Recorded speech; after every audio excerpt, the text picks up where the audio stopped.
Wasn't that just beautiful? Stunning?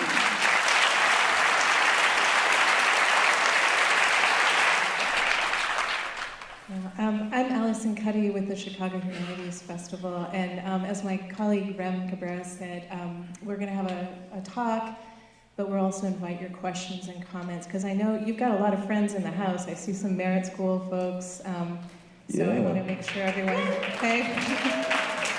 Thanks for coming, everybody. Yeah, and I imagine a lot of new fans, too, if they haven't heard you before, hearing you tonight. Yeah. So we were so thrilled when Winston Choi said he would come and perform with Anthony.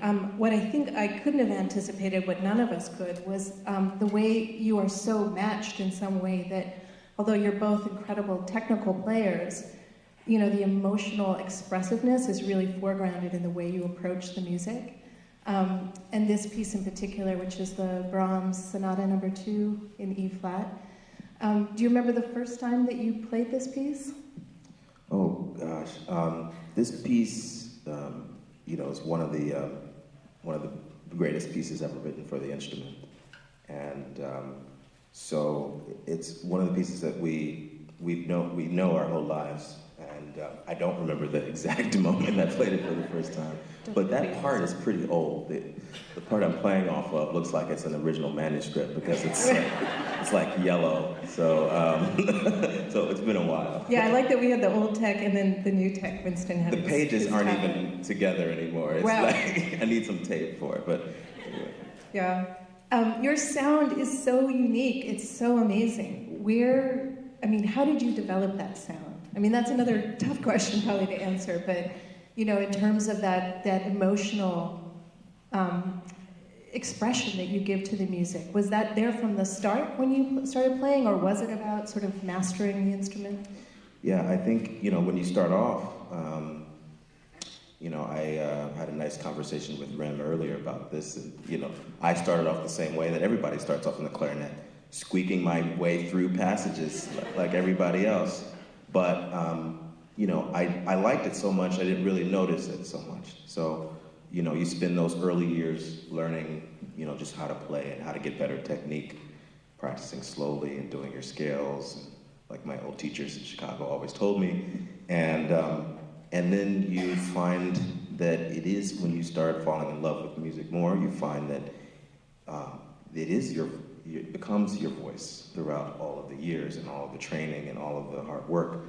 So I can't really describe what that is, but I talk to my students a lot about it because it has a lot to do with your air support, how much air you take in before you blow. It has to do with a concept that you have in mind, and it's about putting those two worlds together, the technical world and the musical one, the emotional one. The emotional one. So when you play a piece like you just played, is there a story or a drama? I mean, you do bring a lot of drama to the music. Is there a narrative running through your head?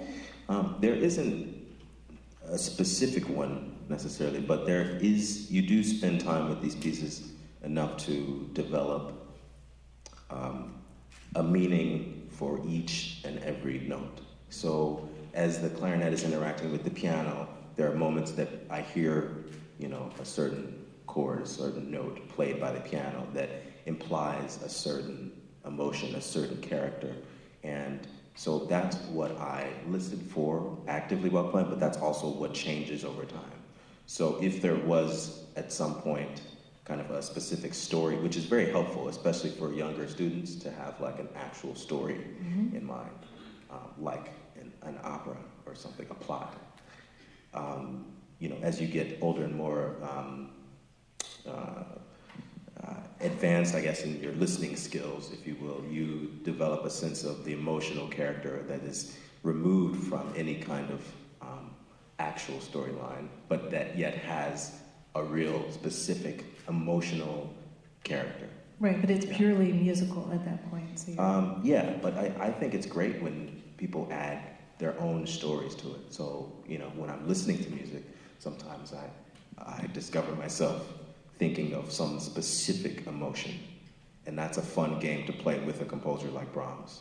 What specifically was he going through at the time, which can be very enlightening to the interpretation of the piece. Because he wrote these sonatas and the quintets and the trio at the end of his life when he was dying. So there are often a lot of sadness in these works for clarinet, but also a lot of hope. Yeah, I mean, this in particular, it sounds like a young or a fresh or, you know, a really vibrant piece, you know. E-flat, this E-flat major one is much different than the other one, F minor. I guess Winston should come back out and we should play that for you. Do the F minor, yeah. Do a master class in Brahms, that would be awesome. So you didn't choose the clarinet.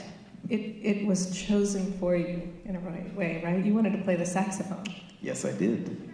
I wanted to play the cool instrument. But I walked into the room at my elementary school, which was on 55th Street, down the block there. St. Thomas the Apostle, woo! And I walked into the table, I picked up a saxophone, and so this is a corny joke, but I always say I'm very short for my age now, but I was even shorter for my age at age 9. And the saxophone was way too big, so they're like, you can play the clarinet. The clarinet still, like, basically came almost to the ground when I played it, when I sat in the chair, because I was so tiny. But yeah, it still worked. It worked. I grew into it. Right. Yeah, so you grew up in Chicago, so let's talk about Chicago a little bit. You grew up in Chatham, where your parents lived until just earlier this year? Just until like this summer. Yeah. So what was that environment like? What was happening? Your parents were both art teachers at one point, right?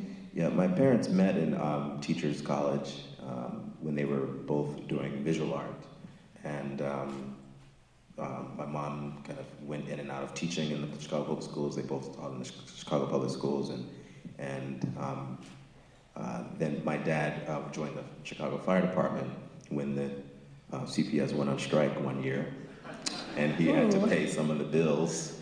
They had to, you know, support us kids. And so, yeah, he rose up through the ranks in the Chicago Fire Department. My mom stopped teaching a few years ago.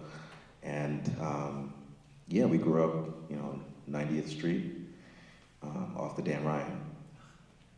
And how did music come into your life? I mean, were your parents musical? Your brother was already playing music, right, when you got that clarinet? Yeah, my brother was playing flute at the time and already practicing a ton and doing really great things here in Chicago. And but my mom was they're both very artistic people, but my mom is a very musical person. She got her master's in dance movement therapy and also was a member of a dance company here in Chicago, modern dance company. So she did choreography, and she was into movement and music and movement in associated with music. Mm-hmm. And she always sang around the house and loved musicals and classical music and everything. So that's kind of how there was a musical environment in a way in the house. We always had music playing on the radio. Not classical music specifically, but any kind of music. And when you started playing, I mean, I guess, at what point did you realize, okay, this is something not only that, I'm learning to do, but something that I want to do, something that could be my career? Yeah, I think probably pretty early on I liked it and all of these things, but I remember going on tour to Japan with the Chicago Youth Symphony, and I was very young, and we played like a Shostakovich Fifth Symphony, and I'm sitting there in the section and getting these kind of the chills, those all important markers that tell you you're really enjoying something so much. And it was that experience. It was the experience of going to Interlochen Arts Camp that Merritt gave me a scholarship to go to, by the way, and going there and being around other artists and kids and doing well in the orchestra and just basically finding out that this is, I kind of fit into that world, where elsewhere I may have not fit in so well. Yeah. Your brother must have been a big influence on you. How much older than you is Demarre? He's the principal flutist at the Dallas Symphony? Yeah, he's 4 years older than me. And he was an amazing influence on me. He was the biggest role model because he was so determined and so focused and so good that, I kind of felt that, I knew what it took when I watched him, because he would wake up and practice. He would practice before school. He went to Kenwood High School, also in the neighborhood here, and he would wake up before school, like 5, 6 in the morning, and practice. He would practice at school. He would practice after school. He was obsessed. And I saw, okay, that's kind of what it takes to do well, because he was winning competitions, and he was first flute everywhere, and just had that thing, whatever it was. So was it a competitive feeling you had with him, or? No, he didn't have any competition from me. Definitely didn't have any competition from me. I probably, watching him win all these awards and growing up with people saying, how does it feel to follow in your brother's footsteps or live in your brother's shadow, more like it? And, so I probably had lots of moments where I thought, I wish I could be that good. I'm okay, But he would support me, but he would push me too. So we would play together, and he'd be like, no, that's not how you do it. You need to do this and this and this. So it's amazing that you guys wound up staying friends. Yeah, well, we got to know each other when we grew up, but 4 years when you're younger is a very wide gap. And but that was good, because then we weren't super competitive in that way. So I got to interview Anthony, was it 2012? A few years ago. A couple years ago. Yeah. He'd come back to Chicago to perform with the Chicago Sinfonietta on the occasion of Dr. Martin Luther King Jr. Day. It was a concert, and I just was struck. I didn't know anything about you, and I read a little bit and found out about his family and thought, I really want to interview this guy. And after I did the interview, I don't even know if it had been posted yet. Your dad got in touch with me to find out if he could get a copy. So I know how supportive your family is of you, like the eager father, he's a really nice guy. But I wanted to talk to you about that gig, because you and your brother have both been incredibly successful, and at an early age too, and we'll talk about that more. But how do you, the gig that you had done was playing for President Obama at his first inauguration in 2009, and you played with Itzhak Perlman and Yo-Yo Ma and Gabriela Montaro. And how did you, that's like the gig of a lifetime, right? Yeah. Can we... Yeah. Yeah. It was. How do you get that gig? Other than your obvious talent, but how do you? Yeah, what happens? Like, very lucky. I played with Yo-Yo in Japan like a couple years before that, and we played the Messiaen Quartet for the End of Time, which is this massive work of great intensity and passion.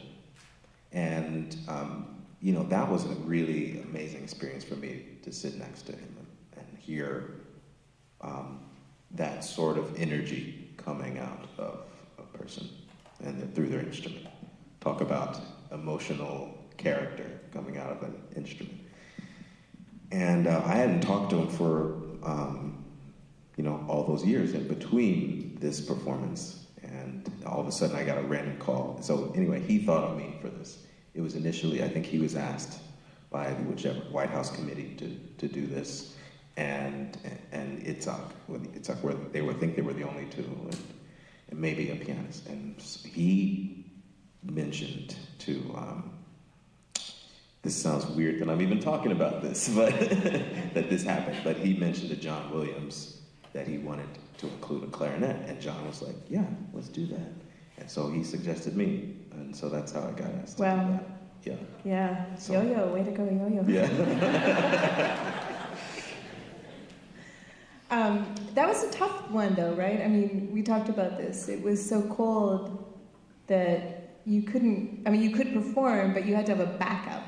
Right. We had the recording. They had to play the recording while we were playing on stage, because it was like freezing cold, and they don't want any squeaky, cracked clarinets during the inauguration of the first black president, or any president. Actually, all the bands would pre-record and do a track for all of the inaugurations, because it's in January, so they don't know how the instruments are going to work.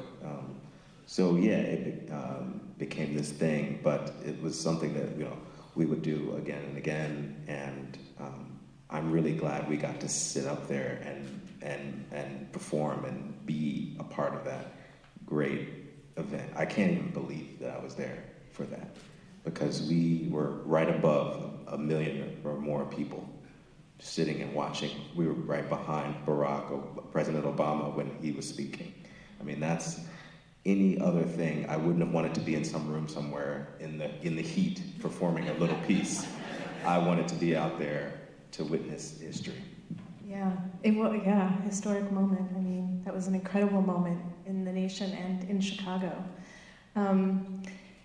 One of the things that you and I have talked about before, and I wanted to ask you about tonight, is so you got a job at the Cincinnati Symphony Orchestra before you even had graduated from Curtis, right? You got that gig as associate principal clarinetist. Then you went on to the Metropolitan Opera for a decade, 10 years? And now you're at the New York Philharmonic, and you've been there since just over a year ago. Yeah. So when you were appointed principal clarinetist at the New York Philharmonic, it was the first time a black musician had been appointed to a principal position in the entire, almost 175-year history, right? Yeah, the only person before was an associate principal horn player who has since passed away, Jerome Ashby. But I was the first principal player in the orchestra, and maybe the third ever. Yeah, and you were also the first black musician that was hired there in more than 50 years. I think it was Sanford Allen, who was Sanford Allen, and then Jerome Ashby. Okay, then Jerome. Okay, yeah, so there have been 3 of us in 175 years. Oh, well, that makes it better.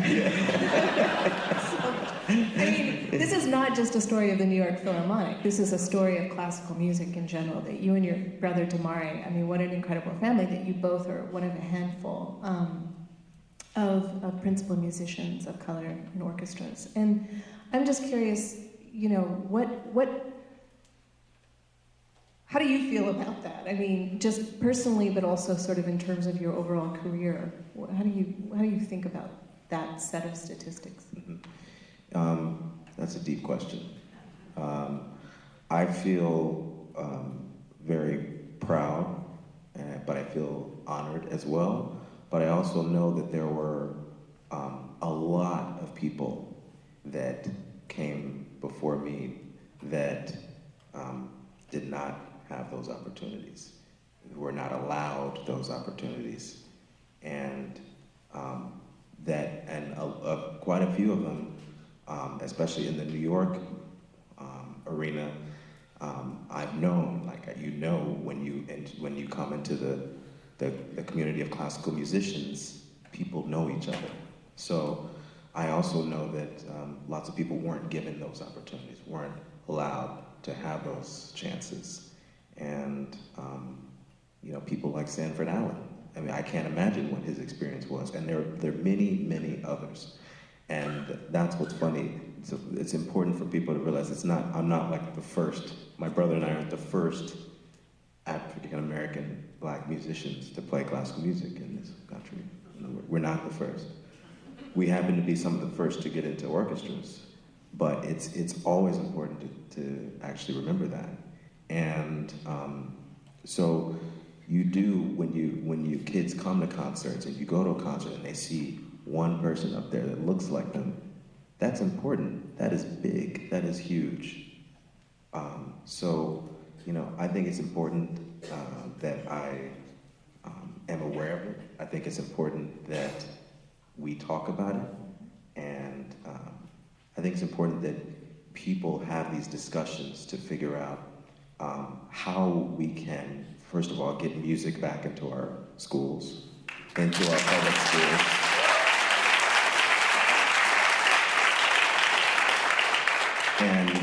And then you can talk about pathways to success. And I think that conversation, it has, within the last 10 years, 15 years, been more prevalent. And I think that's supremely important in our field, to represent the communities that we live in. I want to talk more about how you create those pathways, but I also want to invite all of you into the conversation. So I'm sure there's a lot of questions. So we'll bring up the lights, and we'll start passing microphones around. Hi, I'm wondering if you would tell us how you got into the classical field as opposed to jazz or blues or some other genre of clarinet music, klezmer music you could be. How did you gravitate toward the classical field? When I started off, it's usually you gravitate towards who your first teachers are, who your first role models are, and what they do. So when you learn clarinet, you learn. I learned from teachers that were playing classical music. It wasn't a necessary choice, but speaking of being Black in classical music, I'd have a ton of money if I got $1 for every time someone asked me if I played jazz. Really? Yes. Yeah. And I used to be kind of like, well, did you assume that? But now I talk about it because it's important that people know that because you do look a certain way, you don't necessarily have to do a certain thing. And this is a very important.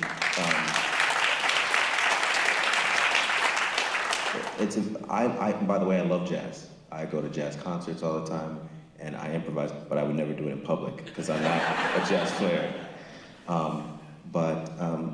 I think also it's about, music being universal and people expanding their view of what is possible, not based on necessarily how you look, but what you love and what you put your mind to. So I think that my experience was just that my teachers happened to play classical music, so that's where my training came from. Could you share with us the process of auditioning from the Metropolitan Orchestra to the Philharmonic, and what is your greatest challenge in being the principal clarinetist of a great orchestra like that? The process is, the generic process for each orchestra is that you see an advertisement, you go to an audition with a couple hundred people, and you play about 5 minutes, and they call your number if you get past the first round. The first round is usually behind a screen, and then the second round, you might be whittled down from 100 or more to 15 or so, and then you do the same thing. You play 5 or 10 minutes, and behind a screen generally. And at the Met, they have screened auditions for every single round. So it's, they try to base it on the performance. And going from the Met to the Philharmonic has been really great. It's been, after 10 years playing the opera repertoire, it's been kind of a dream to come back to the stuff I was playing in youth orchestra when I started. And the challenges are similar but different. One, you have to get used to having bright lights on your face when you play on the Philharmonic stage. And, you know, basically all of the solos that you have are generally heard, as opposed to the opera where some of the solos are, you know, covered up by these people up there singing and stuff. I think that, you know, so my predecessor in the Philharmonic was here for 60 years. That's what he's referring to. And so, no, I'm not trying to break any records as far as longevity. There was a time when Beatles music was not readily accepted as symphonic music, and it became played by symphonies. Is there, or what is your opinion of rap music, and do you think rap music will ever be adapted to more of a classical venue? Well, rap, actually, that's an interesting question, especially considering there have been a couple performances recently where orchestras have teamed up with rap or hip-hop artists to do performances. One recently was Kendrick Lamar and the National Symphony had a concert. And I think the greatest thing about this is not that you have to genre bend, but that people need to collaborate. And I think collaboration in music, collaboration in art is very important, not just because you have to try to appeal to different audiences necessarily, but I think it's important that the barriers that are built up between certain cultures, between certain music, between certain art forms, all of these barriers basically limit our sense of expression as human beings, I think. And that, are you gonna have symphonies of rap musicians in the orchestras and things like that? Maybe not, but the point is that art can cross different cultures and boundaries and different types of expression. And I think that's what everybody is trying to do when they create and when they collaborate. So I think that's very important.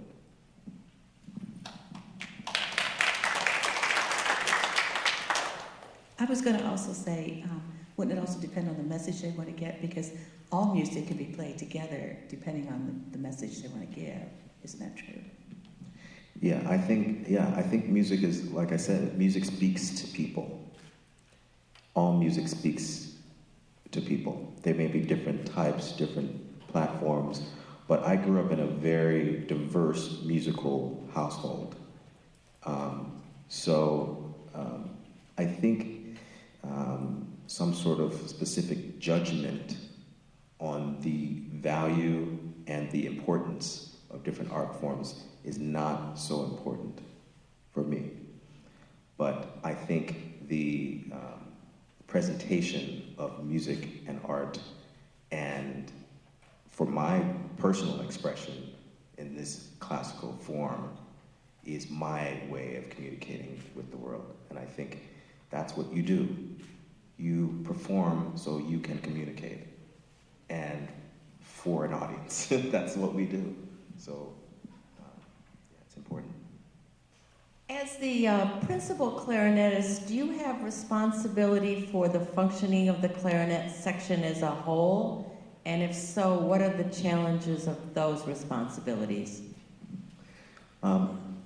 Interesting question. It's a very funny world, the symphony orchestra, because everybody who's in that orchestra unless they're substitutes which are filling in the orchestra. All of them have auditioned for their specific position. So the second clarinetist, for instance, is an amazing musician. And the associate principal clarinetist is an amazing musician. And the bass clarinetist, well, we have to hire a new bass clarinetist in January. But so everyone does their part individually really, really well, hopefully. And so my job is just to perform at the highest level I can and work together to produce a sound in the section that is very good. But it's up to each individual player to take responsibility for that aspect of it. And I can kind of hire people if we need people to fill in, and that's what my responsibilities are in as far as the section running properly. But yeah, basically everyone is responsible for their own part, and you can't say you need to play. You can, but they have to choose to perform at a high level.